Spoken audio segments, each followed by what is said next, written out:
What am I supposed to do, Sheikha? Like, don't get me wrong, I don't want to do haram things, but this is just too much. It's like my parents are using religion to overly control me in every way. Is this what it's meant to be like?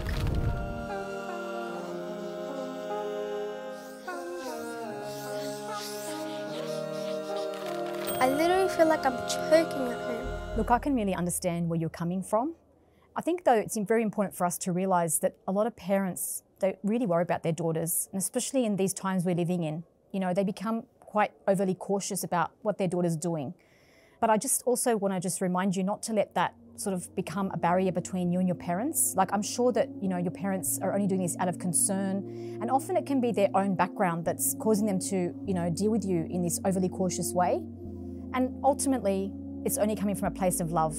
You know, your parents love you, and I'm sure you really love your parents as well. I do, but they're making it hard for me, especially when it comes to following my religion. I can totally understand that. And look, I think it can be very overwhelming when all we're hearing and all we're being exposed to are just a whole lot of commands and prohibitions, and we're constantly being told off for doing things wrong.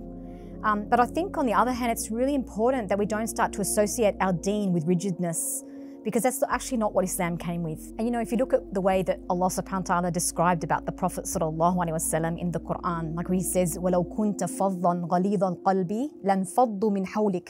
Like, he tells us how, you know, he's praising the Prophet sallallahu alaihi wasallam because of his gentleness, and that it's due to his gentle nature that the people, you know, were gathered around him, and had he been hard-hearted, they would have scattered away from him, right? And if we look at how Aisha radiallahu anha describes about the Prophet sallallahu alaihi wasallam, you know, she tells us that whenever there was two options, the Prophet sallallahu alaihi wasallam would always go for the easiest option, as long as it's a halal option, right? Yep. And I think that's the balance we need to be trying to attain in our homes. And you know, this balance that I'm speaking about, it's very similar to the balance we need to have in relation to having love and fear of Allah Azza wa Jal, right?